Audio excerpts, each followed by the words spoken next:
Yang pertama begini dok, fitnah itu adalah sesuatu yang dituduhkan kepada kita sementara kita tidak melakukannya. Kan begitu. Dan memang Allah mengatakan wal fitnatu asyaddu minal qatl. Fitnah itu bisa lebih dahsyat daripada pembunuhan. Karena pembunuhan karakter. Pembunuhan karakter dan pembunuhan karakter ini kan banyak caranya. Mencuekin orang, mencari kesalahan, mencelakakan fisik dan segala macam hal. Itu bisa lahir dari fitnah itu. Sehingga memang dianggap fitnah itu lebih berat daripada membunuh itu secara langsung. Karena orang kalau dibunuh langsung kan digerek lehernya, ditusuk perutnya kan mati selesai.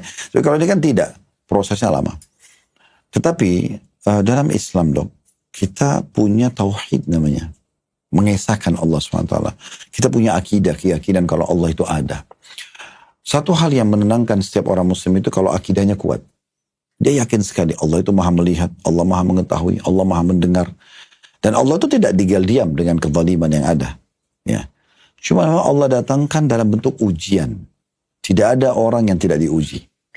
Allah mengatakan dalam banyak ayat Al-Quran, di antaranya dalam ayat yang berbunyi, وَلَنَبْلُوَنَّكُمْ بِشَيْءٍ مِنَ الْخَوْفِ وَالْجُوعِ وَنَقْصٍ مِنَ الْأَمْوَالِ وَالْأَنْفُسِ وَالثَّمَرِ وَبَشِّرِ الصَّابِرِينَ. Kami akan menguji kalian dengan sedikit rasa khawatir. Ya, kemudian rasa lapar, kemudian khaufi wal ju' wa naqsi minal amwal dan kekurangan harta, ya, kekurangan harta, kekurangan hasil panen dan hasil panen kan sampaikan berita kepada orang-orang yang sabar.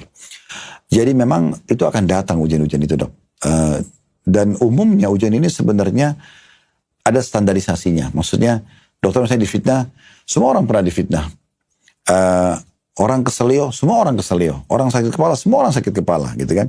Jadi memang itu ada standarisasi. Dalam arti kata, dia memang akan dilewati oleh semua orang. Karena tidak ada orang yang tidak pernah difitnah. Hidup ini pun sebenarnya kayaknya kurang bermakna kalau nggak ada ujiannya gitu ya. Kalau saya bukan mendukung perfilman, tapi kalau film itu nggak ada penjahatnya, nggak laku dok. Nah itu biasanya gitu. Tapi nanti toh tetap tokoh utamanya akan menang. Seperti itu sebenarnya. Nah, sebenarnya dalam kehidupan kita melalui di muka bumi ini seperti itu. Selama kita dalam keadaan benar, Allah akan menangkan kita dengan caranya. Karena terlalu banyak ayat Al-Quran yang berbicara masalah itu. Di antaranya Allah mengatakan, Inna Allah yudafi'u 'anil ladzina amanu. Allah akan membela orang-orang beriman. Jadi misalnya di saat kita diserang dengan sesuatu dan kita tidak melakukannya, maka di saat itulah juga Allah mendatangkan perangkat-perangkat, baik dari manusia, atau ide-ide gitu kan, atau bukti-bukti yang membuat kita bisa mempertahankan itu.